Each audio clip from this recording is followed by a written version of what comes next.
Okay. Good evening, everyone. Ooh. Welcome to the North Miami Board of Adjustment meeting of Wednesday, September 29th, 2021, and I will call the meeting to order. It is now 6:35. And will everyone please stand for the Pledge of Allegiance? Where is this way? And Mr. Shields, would you lead us, please?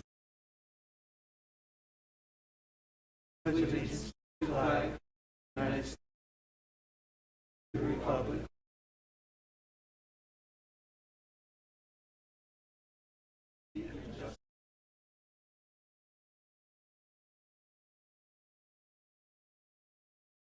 May we have a roll call, please? Board Member Rosalind Philippe. Here. Board Member Michael McDermott. Present. Board Member Evan Shields. Board Member Blythe Lewis. Board Member Alina Medina. We have a quorum. Thank you. And may we have the announcement made to the audience? And that would be by our city attorney. Yes, Madam Chair. This is a summary of the quasi-judicial procedures appropriate to the hearings today. These rules apply to items concerning specific parcels of land, like the variance request before the Board of Adjustment. The board will sit like a court, hence the term quasi-judicial, reviewing the facts presented at the hearing and applying the adopted rules as explained by staff in the staff report and verbally. Board members can make site visits but must disclose the evidence upon which they intend to rely from that visit. Board members will disclose at the beginning of the hearing whether they have had communications with individuals on behalf of the applicant or otherwise, including who the communication was with and what the topic of the discussion was. All persons intending to speak to the commission will be sworn by the clerk. The staff will make a presentation and the board may ask questions. The applicant will make a presentation including expert witnesses, if any, and the board may ask questions. When the public hearing is open, the public can make comments on the application limited to 2 minutes each. Citizen testimony must be fact-based, not opinion. The board deliberates based upon the evidence presented. The board's decision must be based upon competent, substantial evidence, meaning based on the record, staff presentations, expert presentations, and fact-based comments by citizens, according to the standards for approval set forth in the City Code. The board may approve, deny, or continue the items before it. Thank you. Thank you. And since it is a quasi-judicial item, whoever will be speaking on any items must now stand and they'll be administered the oath. If you can, please raise your right hand and repeat after me. I solemnly swear or affirm to tell the truth, the whole truth, and nothing but the truth. Thank you.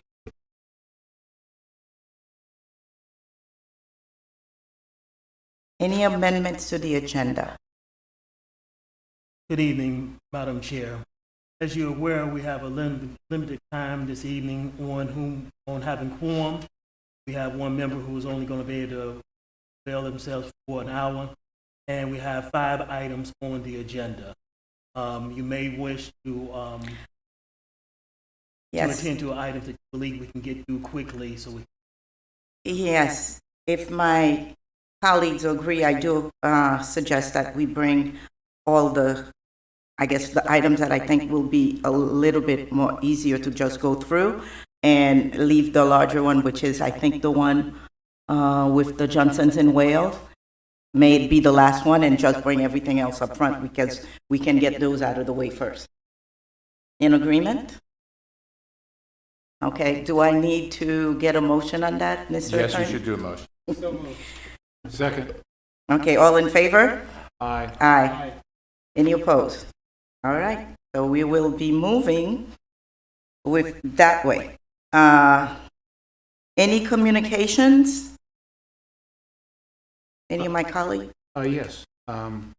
Madam Chair, in reference to the petition at SE 0121, the doc, I was contacted in reference to that.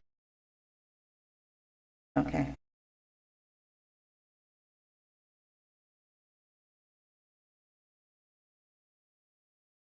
It doesn't look like it's on. Okay. Oh, there we go, thank you. In reference to the first item, VO2-21, I've been also in communication with the applicant for that variance. Disclosures should be made beginning by an individual Okay. call. So you'll remember to do it. All right. So we will begin with our first continued item, which is V-02-21, which is a fence opacity variance within front yard at 1070 Northwest 131st Street. Good evening, board members. As has been stated by the chair, this item is continued from a previous meeting that was held originally, I believe, in June. Let me look at my record. Believe I me. think May or April. Yes, April or Submitted May. April, we met in May on it. In April. At that April meeting, we had a decision to continue the item to allow for the applicant, along with staff, to consult with one another on a means to come to some kind of détente on maybe adjusting the size of the fence.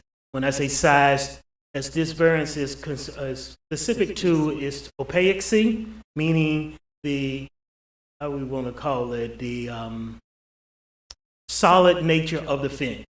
The fence has the code per Article 5-1209 D3, I believe it is, that, and I'm gonna check that right there, that we have a requirement for R1 and R2 districts. If you desire to have your fence at a maximum height within the first 25 feet of your property, that is from the front property line back, which is your setback area, then you must meet an opaquity of no greater than 25% of the fence, with a visibility ability of 75%.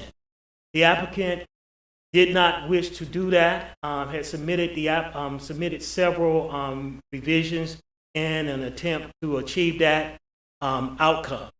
So that gives you an overview. Since we have two new members on the board, I think it would be to our benefit to allow them to go over some specificity, a little more specificity of the application, so they can have an opportunity to digest what is before them and make a decision if you so choose to as a board to do so.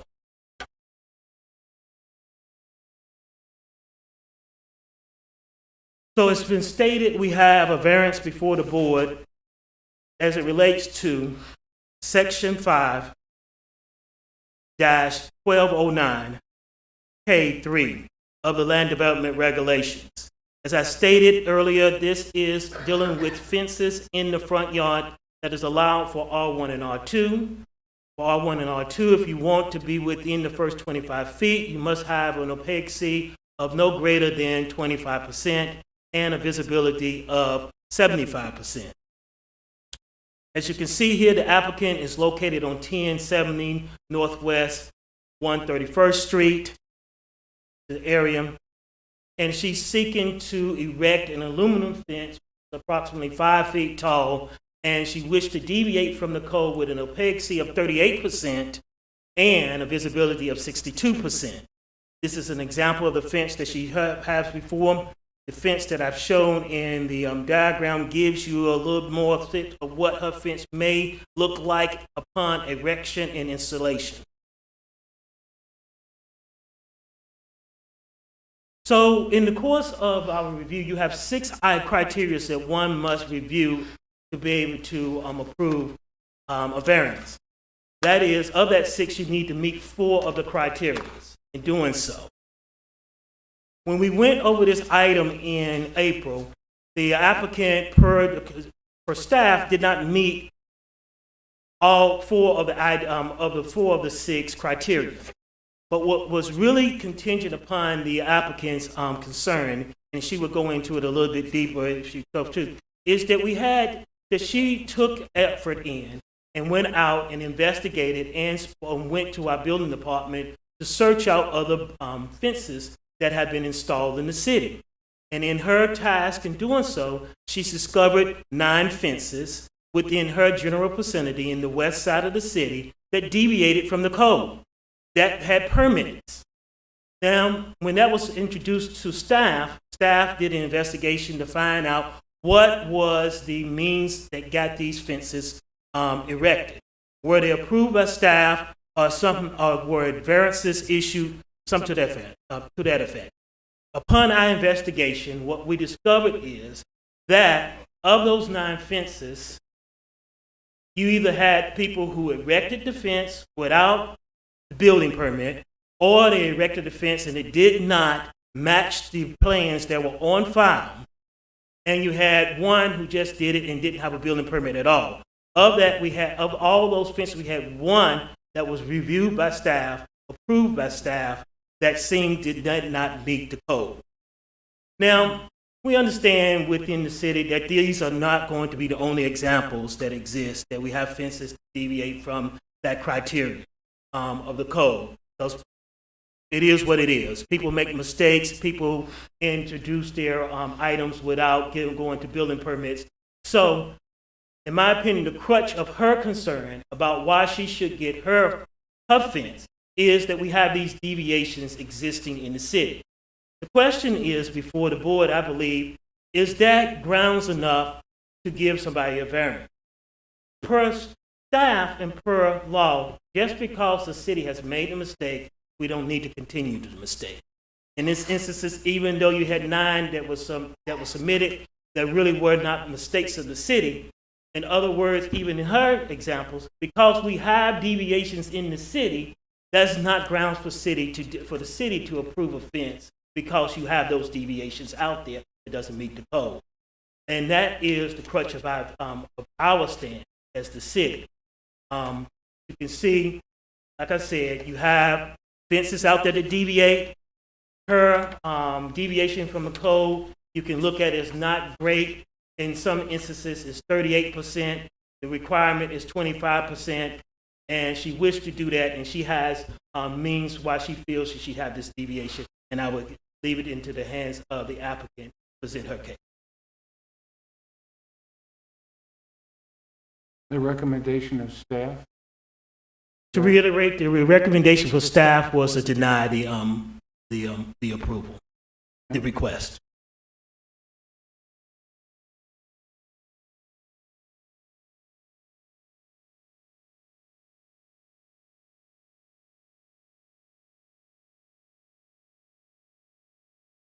Good evening. Good evening. Sorry, we have an extra person. Guys, for hearing me out. Not sure if they can show it as well. Should I do that? That's all right. Thank you so much. So the fence design that we were seeking to get is about 1.3 miles away from our house, which is in the next slide.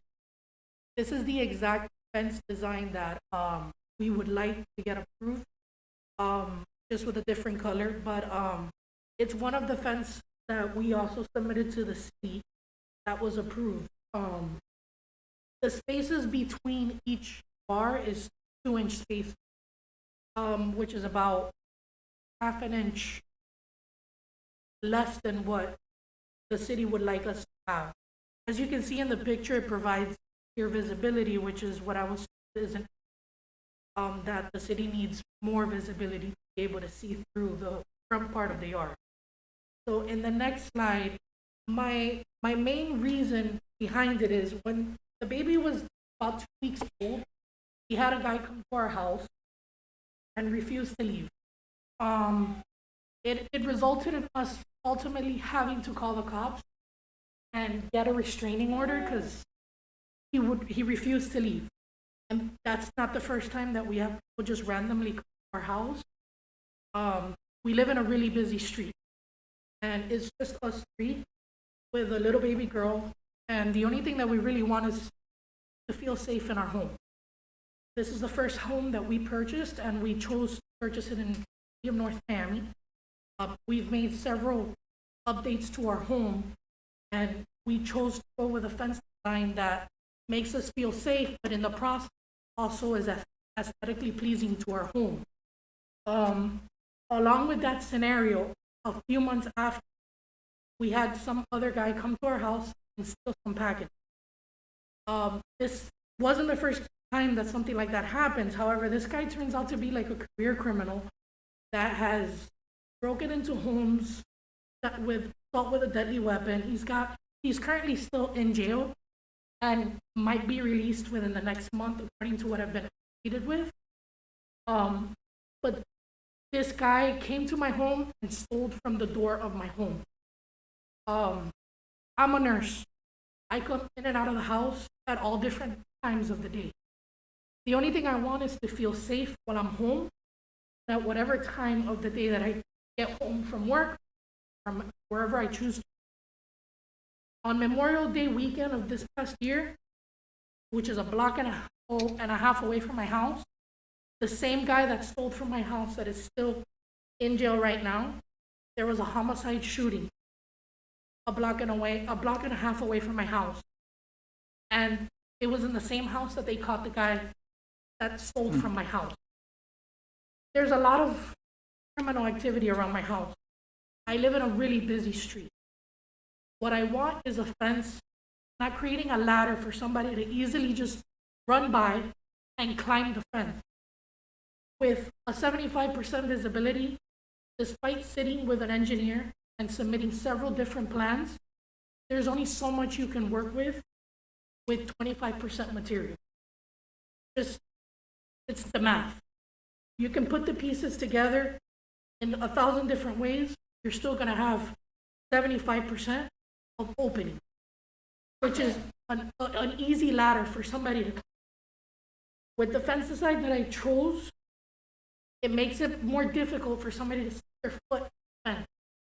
Like your average shoe height is like about 2 inches. So for somebody to come and run and climb the fence, I'm not saying it's impossible to do, but it's gonna be definitely a lot more difficult. And that's all I'm trying to do. He agrees. That's all I'm trying to do. Choose a fence design that I'm happy with, because I am choosing to put money into my house to help my neighborhood. But in the process, feel safe in what I'm choosing to do, because I have chosen to make upgrades to my home. So to go with your typical picket fence style, which is really what people have no choice but to do with the code that's put in place, that's really the best choice that I've chosen. I've actually chosen to go with a different fence so that I can be as compliant as possible with the city.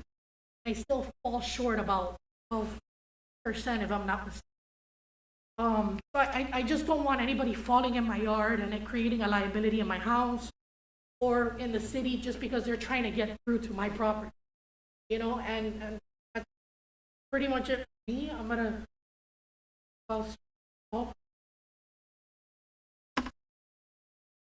My name is Alena. Thank you. I'm a real estate and having right value. Oh, I'm sorry. Is that better? Yes. Okay. So, by us choosing the right fence design, it's going to help that as well. So if I have the wrong fence design, that's not going to help with that. It's not going to, it's going to help with our value of our home, and it's also going to encourage other neighbors to also upgrade their home. That's going to increase the value of their home and also bring more money to the city as well. Our fence design is not causing any physical or monetary harm to any of our neighbors, the city, but instead it's creating more encouragement for our neighbors to work on their home. Our fence design is not restricting anyone joining their home, but denying us of this by not allowing us to do this because of this premise. I would like to just have peace in my home, and as mentioned before, we feel safer with a fence, the barrier that limits trespassers easily just, all while maintaining our home that's aesthetically pleasing, that goes with the modern fence design, modern home that we have. Our fence also meets visibility. The 50% visibility is the building code for the state of Florida. So it doesn't meet the North Miami building code, but it does meet the Florida building code. Again, we've tried multiple times to work with the city. We just want something that's going to be good for our home, that we're going to be happy with, but at the same time have the mind in our home and know that we're safe. Thank That's you. all I have. With that said, I will open public hearing. Public hearing Madam closed. Chair, we received one item via email. I can read it. From Yenisandra Fonseca at 1020 Northwest 131st Street, North Miami, Florida 33168. To Community Planning and Development, I'm writing regarding the fence opacity at 1070 Northwest 131st. As a new homeowner in the neighborhood, I'm not opposed to them installing the fence design that they are proposing with less than 75%. This modern fence design will provide safety while still maintaining the integrity of the neighborhood, in addition to still providing sufficient visibility to clearly see within their front yard. Their fence design is within the Florida Building Code, and I am in favor of approving it. Should you have any questions or concerns, please do not hesitate to contact me. Thank you. All right, any questions or discussion? Yeah, Madam Chair. They came before us. Mr. McDermott, is your mic on? I think so. Can you hear me now? They came before us one time before. And basically they're back again with no change. I know they were supposed to work with the city to try, and try and resolve the problem. There's plenty of fence designs out there that provide security per the city code. I think, again, they're coming back with absolutely no changes or no working with the city other than trying to point out fences that are up that are currently in violation of code as well. If there weren't any fences that provided this security, I would say fine, but being that they haven't worked, being that the city asked for denial of this, and there are alternatives to the applicant feel who's vote. Thank you, Mr. McDermott. Madam Mr. Chair, may I Shields. respond to that? As I mentioned, I did meet with this family. These are the type of neighbors that all of us would want across the city, right next to us. And here's why I say that. One, the area of their home is incredibly busy, as Ms. Torres said. It is a very high traffic area. It could be also dangerous for a family to live. However, in spite of that, they've made investments in their home and it's beautiful. And other homes around them have made similar investments. And I see this fence as an extension of that. And when they met with us almost 6 months at this point, they had already spent thousands of dollars. And the recommendation that I heard was not one of working with the city just to change small bits of the thousands of dollars in design, but also one of looking at, as they mentioned here, the other fences that are across our city that don't match the code. And as Mr. Cook mentioned, there's more than half a dozen across the city that do not, and at least one that was approved by our city and planning and zoning that honestly, it has less visibility than this option. And, to me, they're not only making the significant investment that I think all of us should be making, but this is one of safety and fairness. I mean, we've heard their concern. At this point, this is about fairness, and I think that literally half an inch, if I'm not mistaken, that's the change, a less than 13% change in visibility than what's in our code. To be honest, that goes in fairness with the precedent that was already set and that another fence was already approved in our community that has less visibility than this one. But And- Evan, Evan, I might add that I think Mr. Cook made the point that just because the city made a mistake one fence does not necessarily mean that that justifies, a mistake second application. And I think that, and that most of the other ones that she pointed out were ones that were in violation and just hadn't been cited for the violation. So the fact that the ones that were up that were against the code were not in, were just were in violation, and just simply wasn't cited by code enforcement, doesn't justify a further violation of the code. So this May I hear, hold on, Sure. may I hear from other board members if they have? Can I finish my sentence? Yeah. So I think that, the fact that there are options that are within code, I think justifies the city's recommendation of.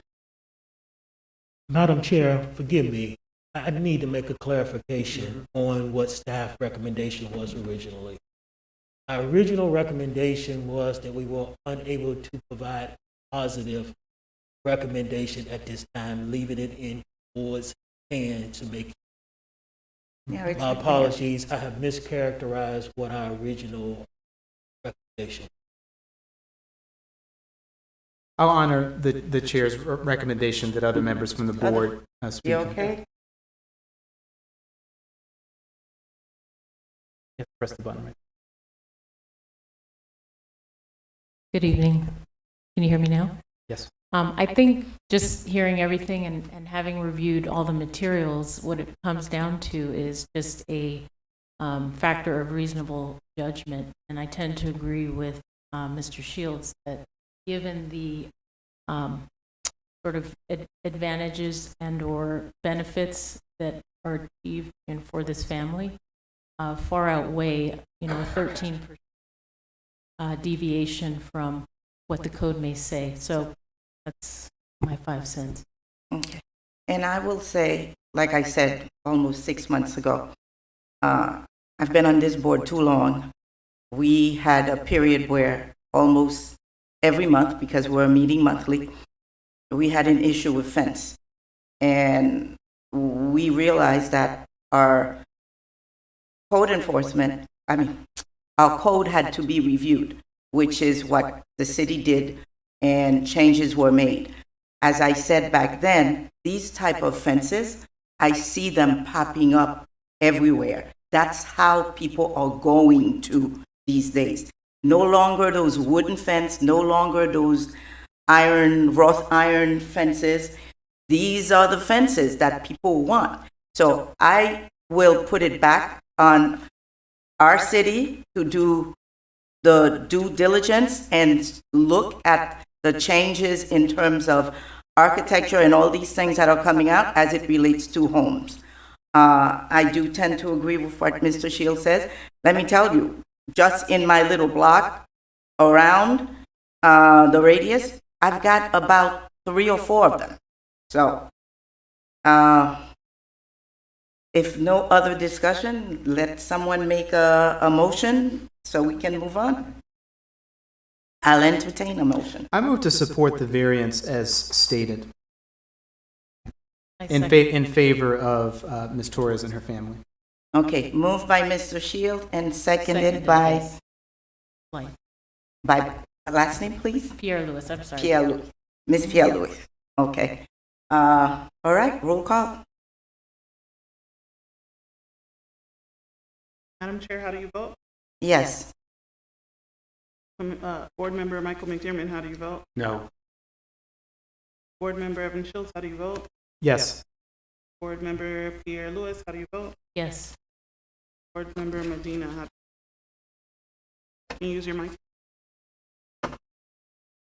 Yes. The item passes with 4.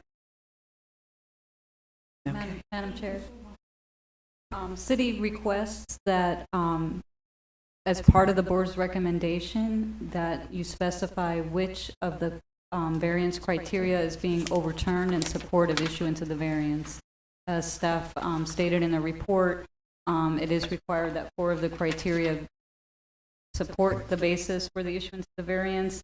Staff issued a recommendation in denial because it did not have the 4 criteria. I believe. So we'd ask for you to just specify which of the staff recommendations are being overturned in support, so we can adequately state that in the board's order.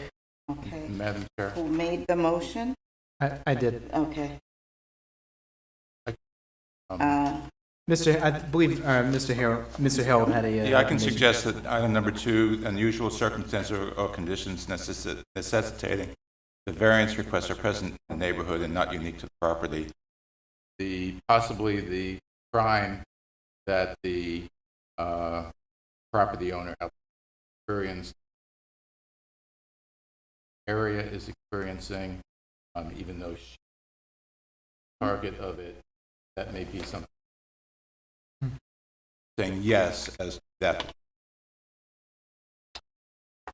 Madam Chair, if possible, I would move to accept that recommendation within the nature of my motion that was previously stated. Accept. So.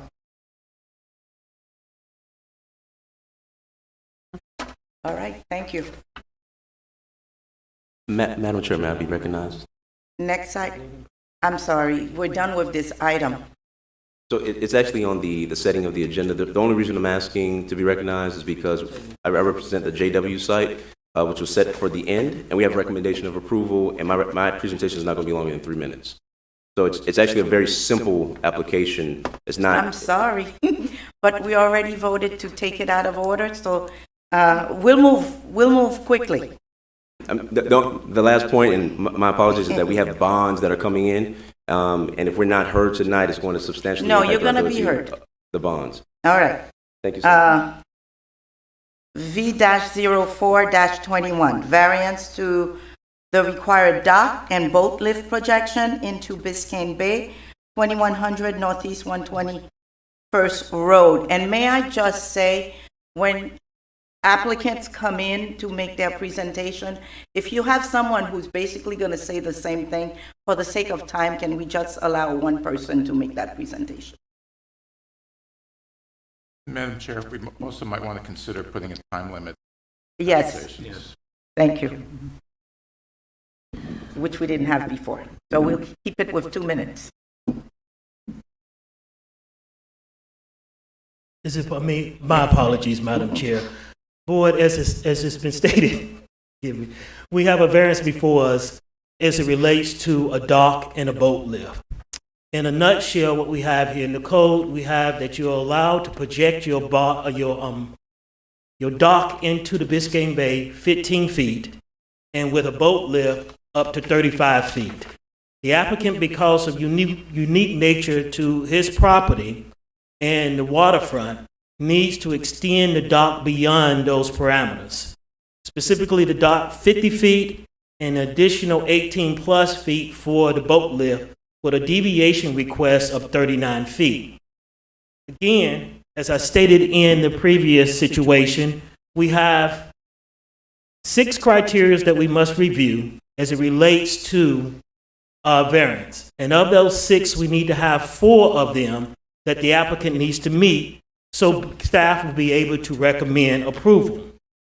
In this instance, and I will go over them and then give me for in-depth because this is a new application, and to let you know what the criteria are, especially for the new members.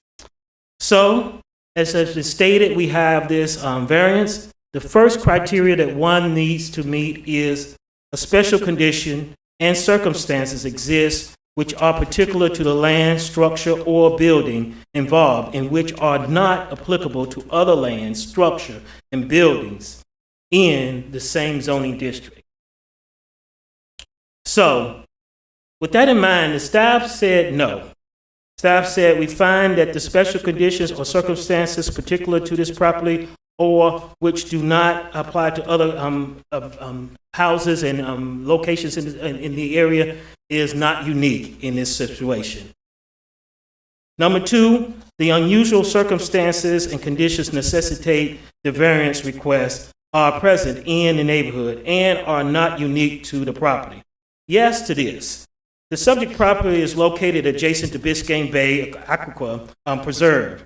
According to Miami-Dade ordinance, for factors of evaluation the permit application, a minimum water depth of 4 feet is necessary for the housing of their vessel.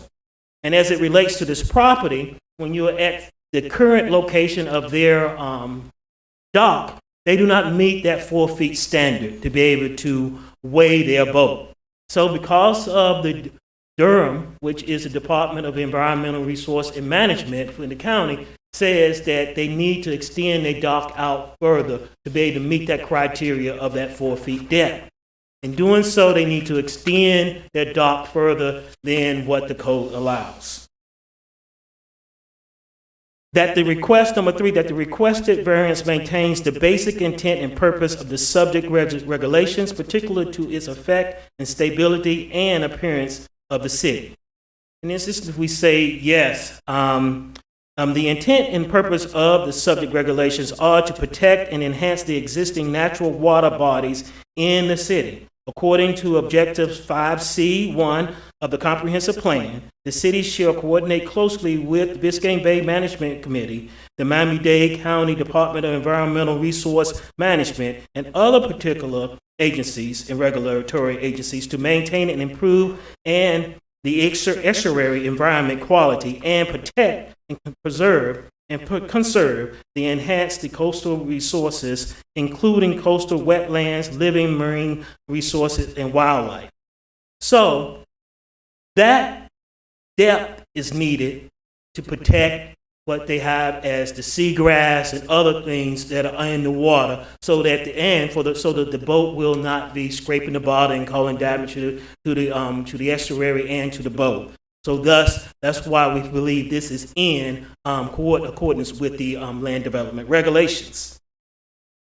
Number four, the literal interpretation of the provisions of this LDR would deprive the applicant of the rights commonly enjoyed by other properties in the same zoning district under the terms of these LDRs. Again, yes, the literal interpretation of the LDRs would prevent him or her from the opportunity to be able to dock their boat because their water level is not deep enough, and this is not unique to the area.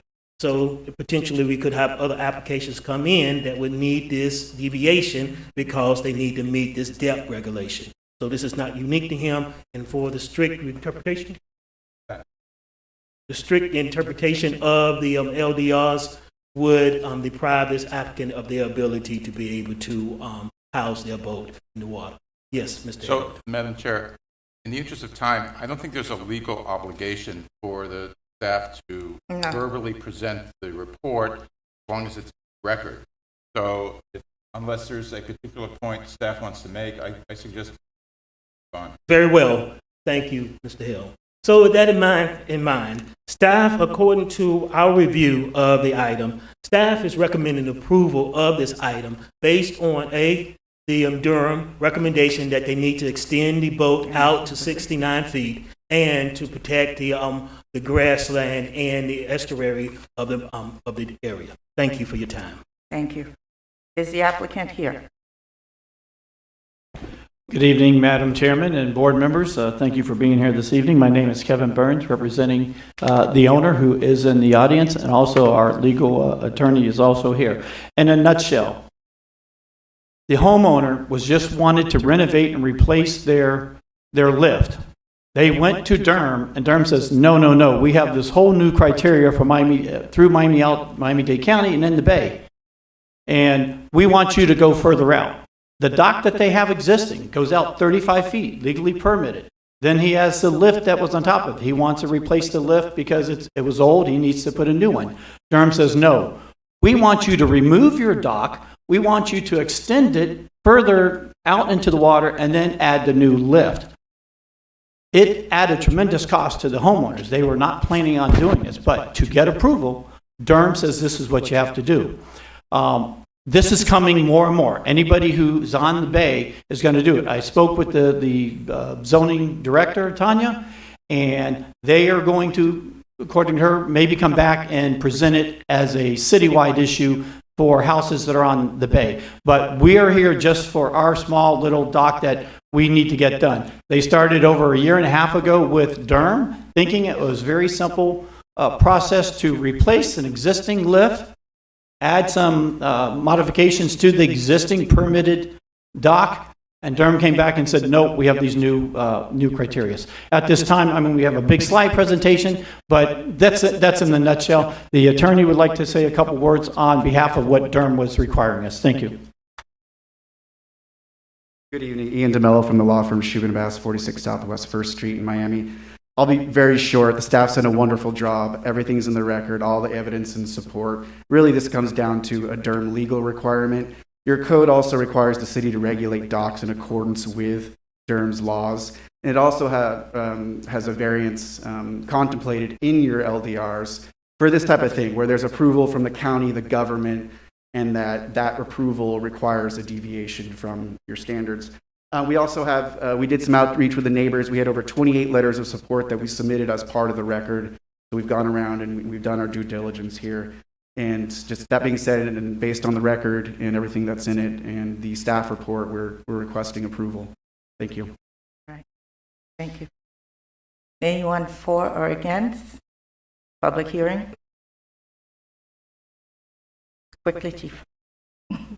Is this working? Yeah. Kenneth Each, 130 45 Emerald Drive, North Miami. You know, William Jennings Bryan once said, when the law and common sense collide, let's always hope that common sense prevails. This man's trying to do the right thing. Durham passes regulations. We have to update our code. It would be my opinion as a fellow citizen of the city to approve this. Thank you very much. Madam Chair, we also received a comment via email. I'll read that in record. Hello, I'm a resident of Majorca Towers across the canal from the address of this variance request. I hope that the city plans to decline this request, not only from an environmental standpoint, but from a residential nuisance viewpoint as well. The development of this type of structure will not benefit any of the surrounding area and only create more dangerous congestion on the water and more noise from the people who rent out the property for parties. Maybe there is a precedent somewhere on Biscayne Bay for something of this size, but it would seem more for commercial use than residential. Please decline the regards, Mayor. If I may be briefly recognized on that point, if we did contact this individual, and we did explain that this is owned by a family and that is not a party house, and they acknowledged that they were wrong about the property owner. Airbnb is not allowed in North Miami. We know that. It's true. Okay. All right. Board Madam Chair, discussion? Any discussion? Motion? Would you take a motion, Madam Chair? I sure would. I would move to approve this as recommended by staff. And I'll second that motion. Okay. Roll call, please. Mayor Philippe, how do you vote? Yes. Board Member Mike McDermott, how do you vote? Yes. Board Member Shields, how do you vote? Yes. Board Member Pierre Lewis, how do you vote? Yes. Board Member Medina, how do you vote? Yes. Madam Chair, 5-0. Thank you. All right, good luck. Next case.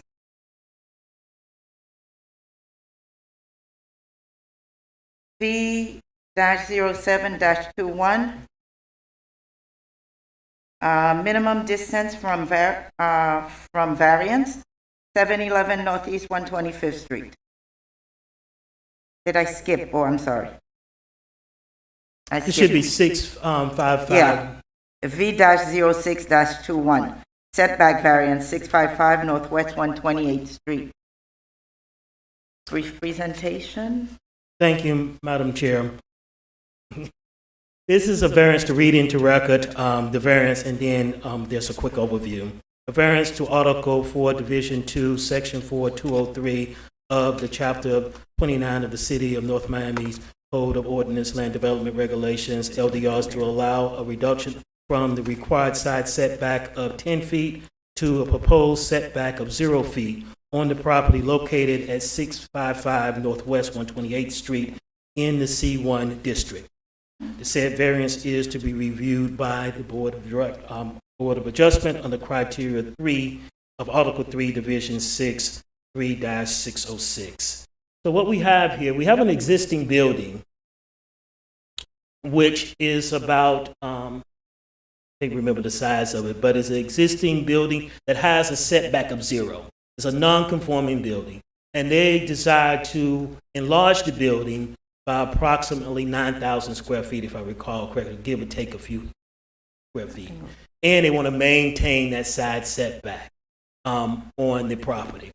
To do so, because you need a 10 feet setback, you need to go through the variance process to continue the building as such. And this is what brings them before the board for that deviation. Yes, we have, I stated before, we have 6 criteria that we review for the consideration of the setback approval, and you need to meet 4 of those criteria. Based on our review, we are recommending approval of this deviation in that it's a continuation of an existing setback. It will not be injurious to the city to maintain that setback, and it will not have any adverse effect on the surrounding area. And that in mind, we recommend approval. Thank you. Is the applicant here? Good evening, Kevin Burns, 9065 Alamanda Drive, representing the applicant, Daniel here. This is an exciting project for North Miami. We're working very closely with the CRA, and we had a really nice PowerPoint presentation, but we're not going to do that. Basically, it's on the east side of 7th Avenue, but the west side of I-95, just north of the Javin Lumber. As you all know, that whole overlay district, every property is non-conforming for the most part because of the width, the length, so many obstacles over there. We were able to recruit this company, this high-tech company. They make very, very technical devices for the utility industry. We got them to come from North Miami Beach to North Miami because of the CRA's incentives. And so the CRA is working very closely with them. They bought a small building. It's already on a 0 lot line. It butts up behind the U-Haul facility over there. And they just want to continue to that 0 lot line, continue a 2-story building, 9,000 square feet, where they could actually gone 20 feet. They could have done all kinds of crazy stuff. But they're going to create some really great jobs. As staff has said, it's not going to hurt anybody, but it is, believe it or not, the first business to open up in that overlay district that is not a storage facility, a dollar store, or a gas station. This is the high-tech facility that the city has been asking for. These are the individuals that stepped forward to do it. It's very exciting. There's not much you can do with this property, and it's going to be a great, great improvement. Just want to show a real quick picture of what it's going to look like. It's a current existing 1-story, then they're going up 2 stories in the back. Again, it's high-tech, and the CRA is helping us with this, and we look forward to bringing more of this type of business to North Miami. And as you all know, in that district, variances are very common because of the non-conforming of the lot size. Thank you very much. If you have any questions, be glad to answer them. Public hearing is open. Everybody have my address. I won't belabor the issue. I'm on the Planning Commission. I agree with this project. I think it's excellent. It's something that we need in this city. Thank you very much. Kenneth Each, 13045 Emerald Drive. Thank you. Discussion? Madam Chair, Give me- I feel that this is a project we should support. This is the kind of businesses we need be coming into North Miami. And when appropriate, I'd like to recommend. So are you making a motion? I have Okay. a question, sorry. I have a question. I did see, due to the classification of the zone, I don't see any surrounding homes, right? No surrounding homes in the area, No, it's that thing that's butts under 95. right? Okay? Okay. So we have a motion. I need a second. Second. Second by Mr. Shields. Okay, roll call? Chair Philippe, vote. Yes.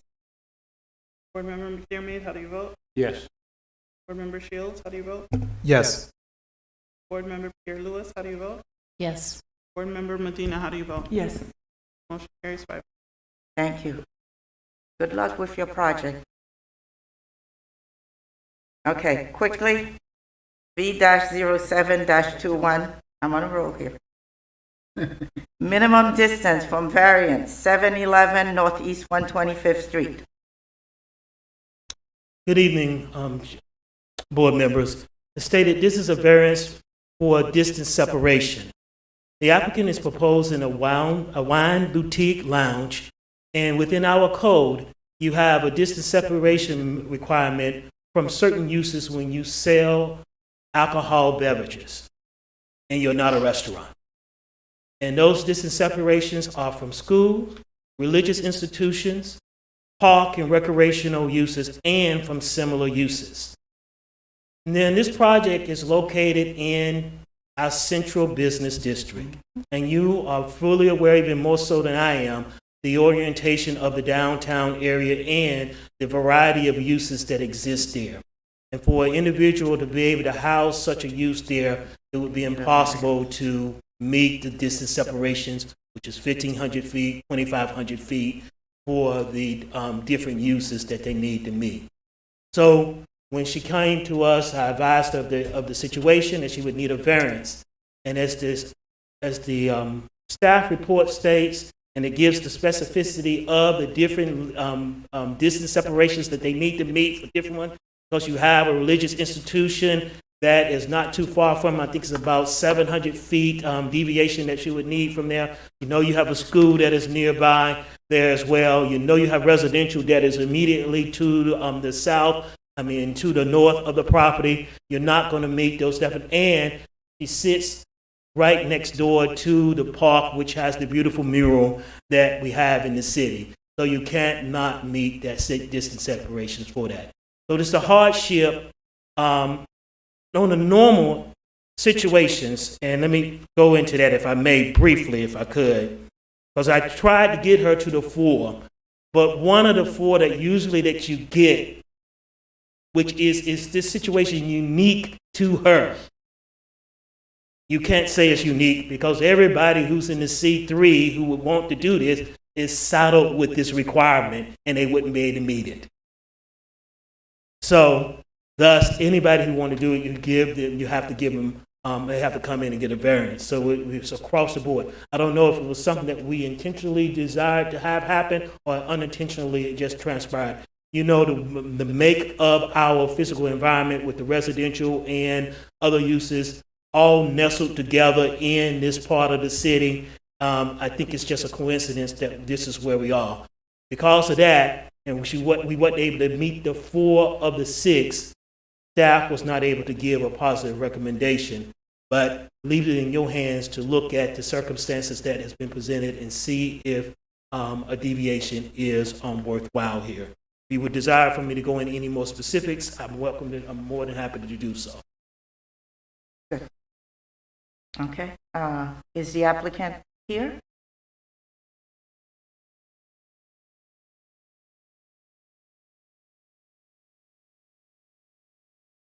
Good evening, everyone.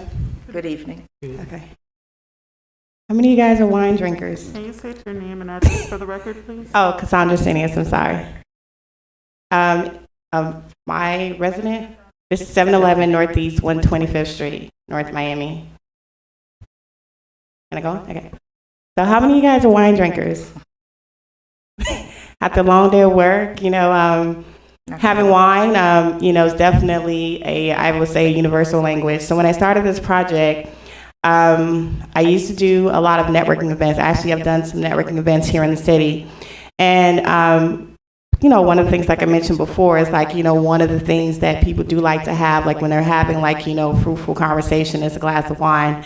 So I wanted to introduce this to the city of North Miami, actually bring it to the city of North Miami where you can engage in different wines from all over the world, where you get a chance to be educated versus old world versus new world of wine from all over, like I mentioned before, all over the world.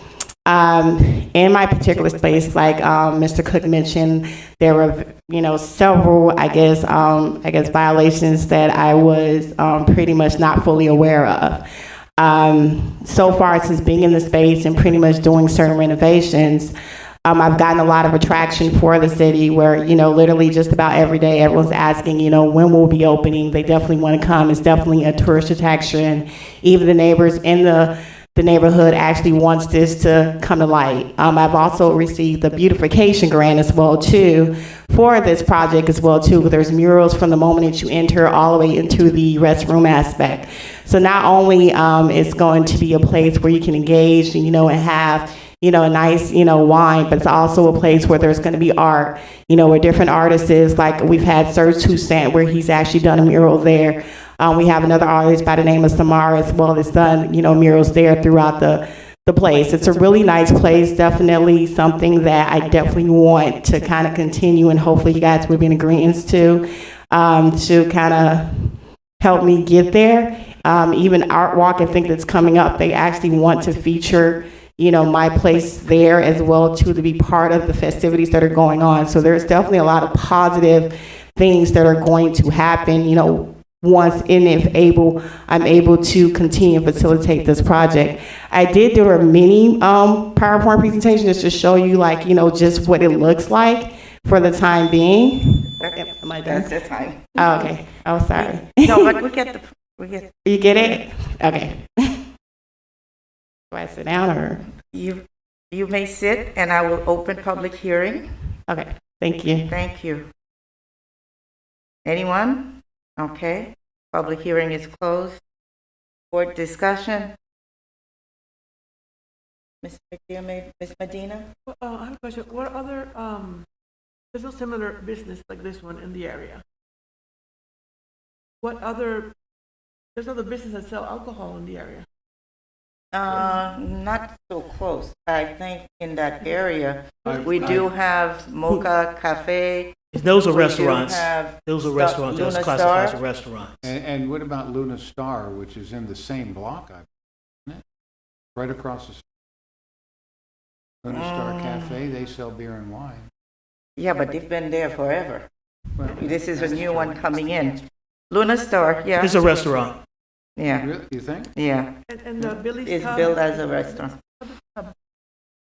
Okay, Close by go too. ahead, Ms. Medina. I was thinking about Billy's Billy's Pub Restaurant. Restaurant. Because they serve food. Will you be serving food as well?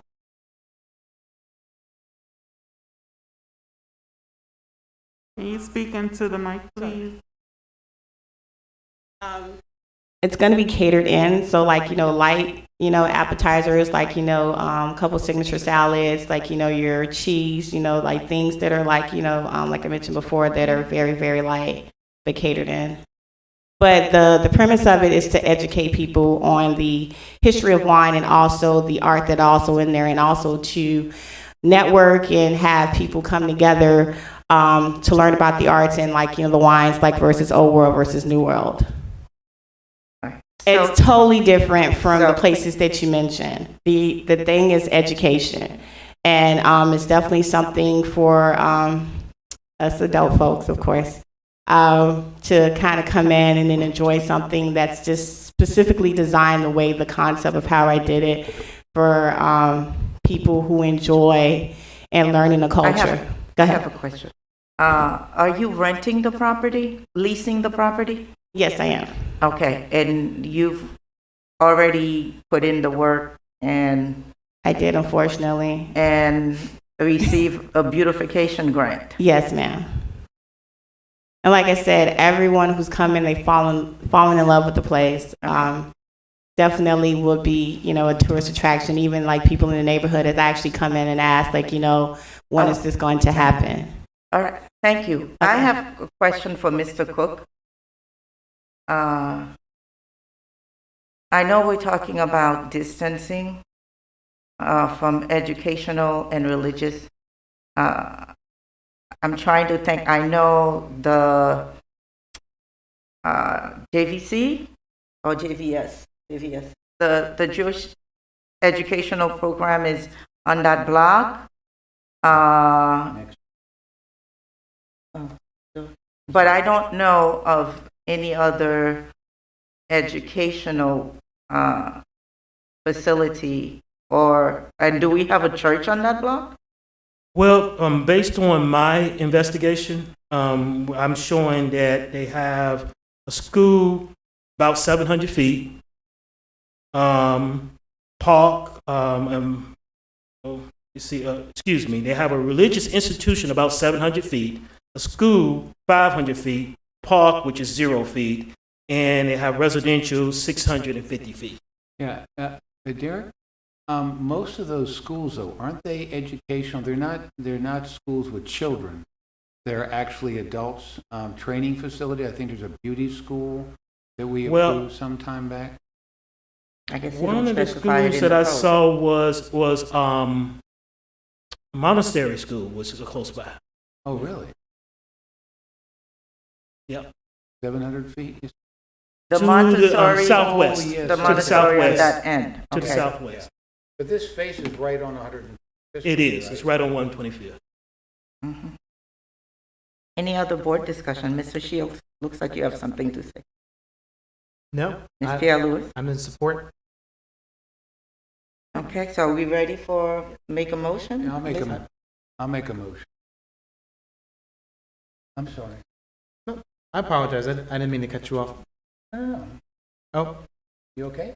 I'm good. I thought I was going to second your motion. I thought Somebody you- make Make a motion for Made it. approval. I can't make it, so somebody make it. So moved. Approval for this variance. Okay, moved by Mr. Shields, seconded by Mr. McDermott? Yes. Okay. All right. Roll call? Philippe, how do you vote? I'll vote yes. Board Member McDermott, how do you vote? Yes. Board Member Shields, how do you vote? Yes. Board Member Pierre-Louis, how do you vote? Yes. Board Member Medina, how do you vote? Yes. It passes 5-0. Congratulations. Madam Chair. And may I say, go ahead. Again, for clarity of the variance, the order that's going to be recorded. On the what property. number? Thank you. Oh. Well, when we look at religious and institution as well as educational, we do know that where the proximity, really the school that we're talking about are adult-based and not, it's my case.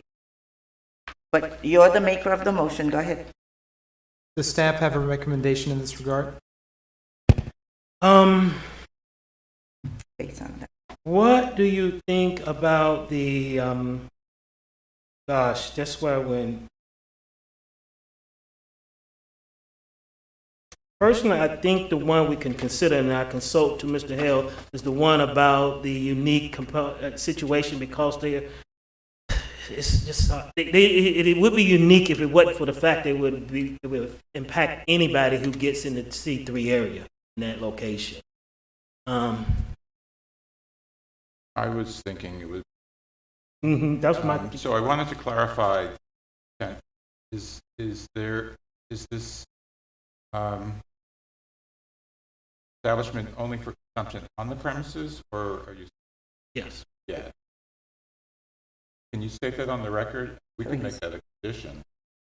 And then we can just clarify the application. It would not be operating as a package store, only be for consumption on the premises. Yeah, consumption on the premises. Right. So in that case, the item number 3, requested variance maintains the basic intent and purpose of subject regulations, particularly as it affects stability and appearance of the city. The concern about that factor, and as it's explained with the staff response, is how it affects other uses in the area. That's the purpose for distance separation. If it's only for consumption on the premises, not a package store where people are buying and possibly circulating in the neighborhood, then it seems to me that that response could be a yes. that it does maintain the basic intent. City will accept that, but we would ask that a condition be added to the order to confirm that it would be only for Only for consumption. Consumption on the premises. And her I would program seems accept to that as be a more part of my event-based. recommendation that, exactly. Acceptable to the applicant. I say that one more time. That we're adding a condition that the establishment only function for consumption on the premises and not as a package. Meaning, You don't sell. Meaning You it wouldn't don't be- sell, they you wouldn't be a can't take liquor it with store them. or package store, that you would match the basic intent that Mr. Held stated of only consumption on the premises rather than selling wine to go, or oh, like a delivery service or something? No. more like a package store or a liquor store. People buy and they take it with them. Oh, no, that's fine, that's fine. Okay. Okay. Well, I would accept that recommendation within the motion that was moved and approved by this board. Thank you so much. All right. All right. Good luck. And I'd invite you guys all to come whenever you guys have some time to come over there, okay? Okay, thank you. Thanks. All right, now a big, yes. A lot of papers. I'm sorry. V-05. You okay? V-05-21. I told him I'd get him out by 8. Trying to remember times here. Yes. Variance to the educational facility, minimum parking requirement at 1701 Northeast 127th Street, 12900 Northeast 17th Avenue, and 130015 Emerald Drive. That's the old Johnson's and Wales facility. Okay. Go ahead. Thank you, Board. As stated here, this is another variance. In this specific case, it's a deviation in the minimum parking requirement for the use. This is an educational use. As such, it has a parking requirement of 1,120 spaces. The applicant is not able to achieve that. As we understand, to give you some context, as I'm sure you're fully aware of, that this is the Johnson and Wales campus, part of that 28-acre area. Somebody came in and bought the property and subsequently started selling off parcels and stuff. And in doing so, when you had Johnson & Wales was a holistic environment where you were housing parking throughout the campus to meet their parking requirement. Now with the isolation through selling of other parcels, now you get to the place where you have this robust educational location that they're going to reuse. The parking that they once had is no longer there. Right now, they have available to them, they have a parking garage and they have 2 surface parking lots that they can utilize that gives them 468 parking spaces for the site. But as you know, that still leaves them short of the minimum. And I think it would leave them short 682 parking spaces it would need. Sure. Based on that, they're before us for a variance to deviate from the code requirement on this thing. And staff is recommending approval because of the unique nature of the situation.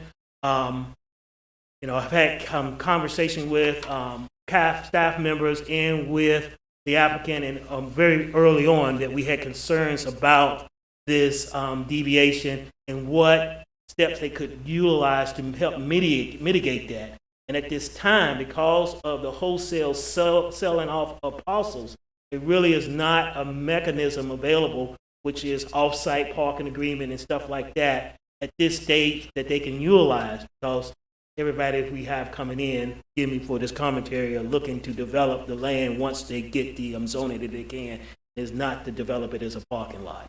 Assure you. So that's where we are with that, and that's our recommendation. I think the applicant has a more in-depth analysis to give you a little more background, and I've given you an overview. Thank you for your time. Thank you, Mr. Cook. Pedro Gasson of Holland Knight with offices at 701 Brickell Avenue. Thank you, board members for indulging me. I know that there was initially a hard stop of 7:30, so we appreciate you indulging us. I'm going to be very, very brief. I won't go into the presentation that we presented to make sure that we can be respectful of the time. Here's the core issue. Johnson & Wales was initially approved for 28 acres on a master plan. That 28 acres was not just educational facilities. There's a massive gym on the site, there were offices on the site, and there were dorms on the site. Yet, there was only 1,120 parking spaces for all of those uses. If you take each of those uses individually, there's no way Johnson & Wales would have ever met the parking requirements. Since 2005, the number of parking spaces that have accommodated the educational uses on this facility have been 439 parking spaces. We are continuing to provide the 439 parking spaces that has been utilized for the educational facilities since 2005. We will continue the use as an educational facility. We are simply saying we're going to legalize the use as it exists today, as it has existed for over 15, 16 years, to ensure that we can continue to provide stellar educational opportunities to the residents of the city of North Miami. This is really a dual enrollment program. I wish I would have had more time to go into it, but the dual enrollment hub was a conditional use permit that was approved by the city council. They approved for 2,500 students on the site. We have done an analysis of the parking requirements for 3 different scenarios. In each scenario, we have a surplus of parking spaces on the site. So the core point that I want to emphasize here is that since 2005, from the very beginning that this property has been utilized for educational space, the only parking spaces specific to the educational facility has been 439 parking spaces. We're preserving those 439 parking spaces within the garage and the 2 surface parking lots that we have on the site. And that's really what we're trying to do here. We're not doing the gym, we're not doing the offices, we're not doing the dorms, and we think it's appropriate given the use. Our analysis takes that into account, but I don't want to belabor the point anymore. The last point, because I know it's going to come up when you guys consider the motion, if this board were to so choose to approve this, we would ask that you follow staff's recommendation, which demonstrates that the criteria numbers 3, 4, 5, and 6 are satisfied. So thank you so much for your time. I appreciate your indulgence. Thank you so much. Thank you for being concise. My pleasure. All right. Anyone for or against this item? I'll open public hearing. Yes.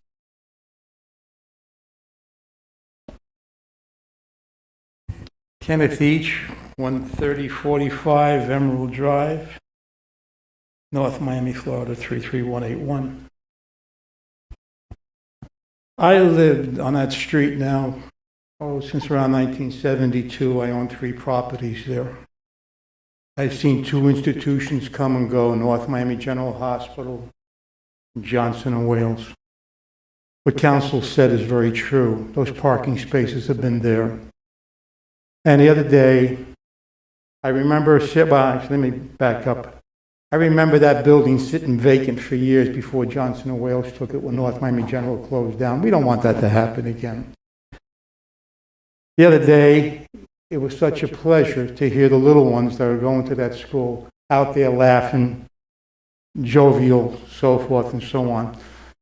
We didn't have any problems with the parking issue over there. My neighbors, we had a meeting with Doral back in, I think it was June. They were very accommodating. They said they're going to bring up the parking garage up to our new standards. Going to take the lights off of the roof of the parking garage, and also, as we change the zoning over there from public use to residential, they will put a new fence eventually. A nice fence, not the chain link fence around the parking lot. By the way, that parking lot does look very good because we have all buttonwood trees. I would say this unequivocally, please approve this variance. You know, let me be a little bit verbose. You know, right now, the situation of education in our country is in dire needs. And we need a school like this. Many years ago, when I was chief up in Illinois and Chicagoland, I met the law and justice minister from India. And that's the largest democracy in the world. His name was Ram Jethmalani. He said something that always stuck with me for all my years in police work and public service.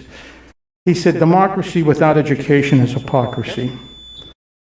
They're going to give us a good education. They're going to take care of our young people. and I think this variance is absolutely necessary. It's working out so far. We don't have a problem. They're going to be dropping the kids off, pulling the buses into the parking lot and leaving. My neighbors didn't object to it either. So I would urge this Thank you, august Chief. board here to approve this variance. Thank you. And I'm saying this as a person who lives behind the parking garage and lives down the street from the parking lot. Thank you. Thank you. Mr. Hurd? Madam Chair, so I generally don't get a chance to look at these applications and see You sitting here. circulated. In this case, I was part of the review of the campus master plan when it came in a few years ago, so I was somewhat familiar with it. And I tried to understand the breakdown of the parking spaces as it related to the individual uses. And there's a particular area that I was curious about, and I've talked to staff and the applicant's attorney, and I'd just like to explore that for a moment because it would add potentially 89 spaces to what they are offering as parking. Kevin, Derek, do you want to put up that? I'm trying to see how it's set up. Okay, so directly south of the Junior, can you put up the presentation?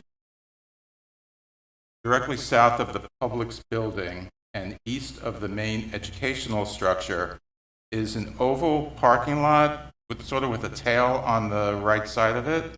That's a leased space from Publix.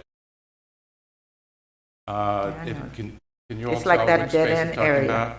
And that was part, as you can see, it's lit, it's highlighted in green, which meant it was part of the campus master plan, even though it was a leased space. So Publix was leasing it to Johnson and Wales. And at this point, I don't see an intended use for it. I don't know that Publix can use it because it's at the rear of its building and it's not needed for their parking. So I don't know, I guess there's bond issues and timing issues, but it seems to me if you can add 89 spaces to this application, it would go a long way to the reduction in parking that's being proposed. So the only thing I would say to that is, look, we would be happy to obtain the parking spaces. The issue, though, is whether Publix will lease it to us and at what price will they lease it to us. We're very confident that the number of parking spaces that we currently have is sufficient to accommodate our use. We don't think that there's a need to obtain that. To the extent that there would be anything that would arise in the future that would require that, we're happy to explore that issue. But I think the concern that we would have is that we have bonds that are being ready to go, and to put a condition that would require us to obtain this parking area would put a great strain on us because we'd have to negotiate with them, see if they're interested in leasing it to us, and see if the price at which they're going to lease it to it would be reasonable. Madam Chair, if Yes, the Mr. Hill. board were inclined to grant the variance, considering staff recommendation and the timing issue, I think a condition that says make best efforts to negotiate and adding that into their parking inventory might be a reasonable. If ever also it becomes an issue, yeah. Thank you. Thank you. Okay. Public hearing is now closed. A question. You have a question? Go ahead. Yes. I see in the presentation, in the paper where it says, it's being addressed to the board, that says that the applicant is Mr. Pedro Gazan, and on behalf of Doral College. That is correct. So, and I thought, I'm sorry, maybe I misunderstood. I thought that Doral College is no longer going to be there. It's definitely going to. The Doral College is the master tenant of the site. They are going to be there. That is correct. He's applying on behalf of. Okay. Mr. Mc. Yes, I agree with Mr. Each, and I would like to move approval, variance, together with the conditions mentioned by the city attorney.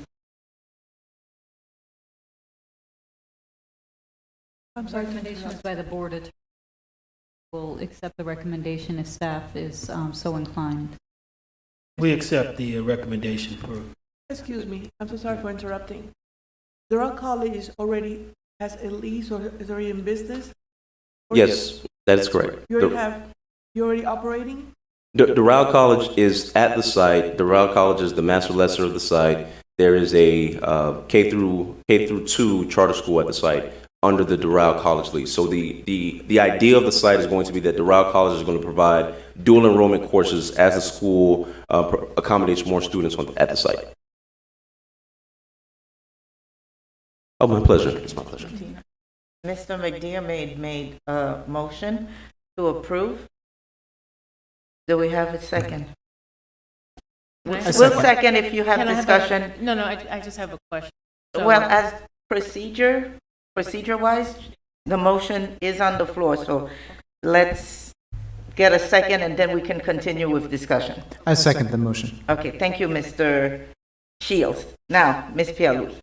My question is, let's say we approve it with this condition, the best efforts criteria is only to the extent it becomes an issue, or is it a baseline, you must attempt to do it now? I mean, They're supposed to try, and I was going to suggest having a report, at least the staff, within 90 days so we know whether they're making progress, but it's not a requirement. Because we don't know whether public staff, at least they should try, because it will improve parking. This particular site looks like it was connected to the building that they are occupying, so it okay. So as long, encourage them to do it. so as long as they demonstrate that they've attempted and whatever the outcome is, they relay that back, that's sufficient. There's Yes. no hard criteria. And could, Correct. Mr. Hell, could their attempt also be, we will approach this, but then we want to wait for 6 months and see if this becomes an issue that we really need it? I don't know. Yeah, they do have the flexibility under Okay. the Okay. language. Is that going to be in writing? That, I mean, I'm sorry for the inexperience in this. Does that mean that, okay, we say yes, let's say, it goes through. Does it mean that it's going to be looked back again in 3 months or 6 months? And depending on how that is, they're going to go forward with the amount of parking space that. You would be approving it now based upon their request. So whatever they have requested, you would be approving, and we're just saying, if you can obtain this additional property through lease arrangement with Publix, we encourage you to do that because it would be beneficial to the area and the school. So there's no requirement to come back for another vote. And the last thing I suggested was that they make a report to staff within 90 days to let us know how they're doing. I have another question. What could possibly be the benefit and adverse effect of this in the long run? You know, year from now. The word encourage is something that kind of a little bit iffy for me, you know? And I'm concerned about, I read a little bit about the projections here that had originally for the school, and it had a lot more parking spaces needed, and now we're going to reduce the amount. So I'm just concerned about the long term. May I? So I'm sorry. From what I understand, being on the board with you guys, because I'm just a layperson myself, it's another educational institution that's going in. And based on what Johnson & Wales had, they're coming in, but the parking is still what they had. Okay, so they're not going to do anything different. As a matter of fact, it might be less, because if they have younger age where they're not driving, they'll be dropped off. So possibly the need for all those parkings may not exist. So Basically, what they're doing is, probably the bad word to use, basically, not mistaken, they're codifying what's already. That's exactly right. We are codifying what's been there. There was once 2,500 students at Johnson and Wells. That has always been the parking Right. So for you're- the educational All use. you're doing is just, I mean, it's real, actually, it's real simple. You're just That's right. codifying what's already there. That's right. And that's the only reason why, if necessary, if the board wills it, I would just say that to the extent that we obtain the best efforts, that it only be triggered if it's demonstrated that it's necessary. Right. But I leave that to the board's discretion as to whether you think that that language is appropriate. Thank you. All right, we have Move the motion? a motion, it's been seconded, so we'll do roll call with the recommendation. The condition proposed by the Conditions, thank city you. attorney, All right, roll call? by the board attorney. Yeah. Okay, just to be Correct. clear, for the record, the condition was make best effort to obtain additional parking. And then also let staff know within 90 days. 90 days. How progress was. Okay. Board Member Philippe, how do you vote? Yes. Board Member McDermott, how do you vote? Yes. Board Member Shields, how do you vote? Yes. Board Member Pierre Lewis, how do you vote? Yes. Board Member Medina, how do you vote? Yes. Motion passes 5-0. Thank you, board members. I really appreciate you indulging me. Thank you. Occupied. All right, old business? New business? I have a new business? Yes, sir. I would like to, in item V-0221, I would like to vote, positive vote.